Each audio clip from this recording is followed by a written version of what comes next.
working recently with a project manager who is without question one of the very best in her industry at what she does. She is thorough, she is detailed, she is to the minute on time. And recently had the unfortunate luck of taking on 2 direct reports and hasn't had an easy time with it.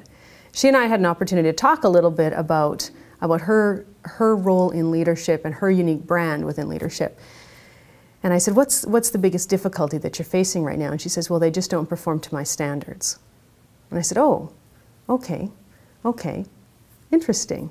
I said, so how did you define your standards? She goes, I'm a real perfectionist. I really want things done exactly the way I want them done. And I said, so they're not performing according to your standards? I said, excellent, excellent. Whose standards are they performing according to? And she said she didn't know.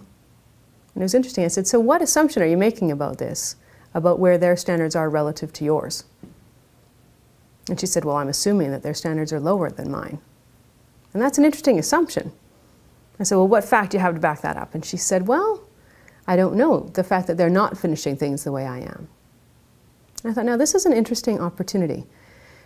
When we're in leadership and in action and in our role and busy, sometimes the most efficient way of getting things done is to rely on a whole host of assumptions that, for the most part, get us through the day fairly effectively, but every now and then might cut us off from real opportunity.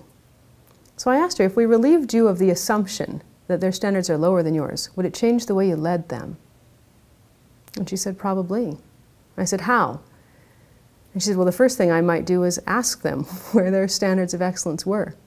And I said, well, let's do it. Let's just see what happens. Worst case scenario, we don't have a lot to lose here.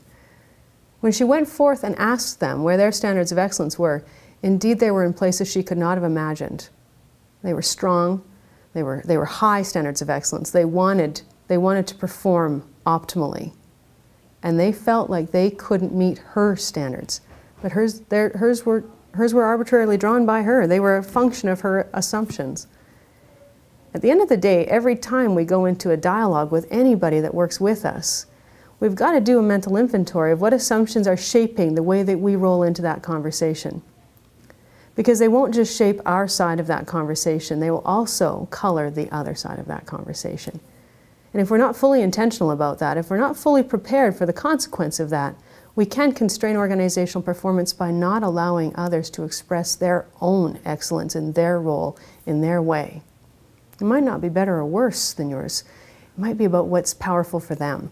And there's something undeniably meaningful about that.